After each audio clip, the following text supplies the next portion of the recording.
ക്ഷമിക്കണം, എൻ്റെതിന് സമാനമായ പവേഴ്സ് നിന്നെ കൊണ്ടെന്ന് കണ്ടപ്പോൾ നീയും എന്നെ പോലെ ചൊവ്വയിൽ നിന്ന് വന്നവനായിരിക്കുമെന്ന് ഞാൻ വെറുതെ മോഹിച്ചുപോയി.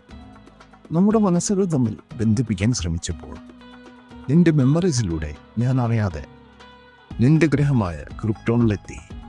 എനിക്ക് ക്രിപ്റ്റോണിനെ കുറിച്ച് ഒന്നും ഓർമ്മയില്ല. നീ അന്ന് വളരെ ചെറിയ കുട്ടിയായിരുന്നു.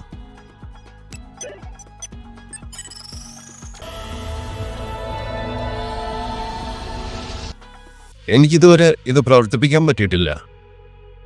നിന്റെ മെമ്മറീസിലൂടെ നിന്റെ പാരൻസിനെ കാണാൻ എനിക്ക് പറ്റി. അവർ സംസാരിക്കുന്ന ക്രിപ്റ്റോണിയൻ ഭാഷ എനിക്ക് നിന്നെ പഠിപ്പിക്കാൻ കഴിയും. ആ പഴയ ഓർമ്മകൾ പുറത്തെടുക്കാൻ നിന്നെ സഹായിക്കുകയും ചെയ്യാം. പക്ഷേ നീ ഒരു കാര്യം ഓർത്തോ, നിന്റെ അമ്മ നിന്നോട് അവസാനമായി പറഞ്ഞത് പഴയ കാര്യങ്ങൾ തട്ടി നിൽക്കുന്നത് നമ്മുടെ വഴി തെറ്റിക്കും എന്നാണ്. വലിയൊരു തീരുമാനമാണ് നീ എടുക്കേണ്ടത്. ഞാൻ നിന്നെ അതിനനുവദിക്കുന്നു. വെയിറ്റ്, ഞാനിനി എങ്ങനെ നിങ്ങളെ കണ്ടെത്തുക? Just listen.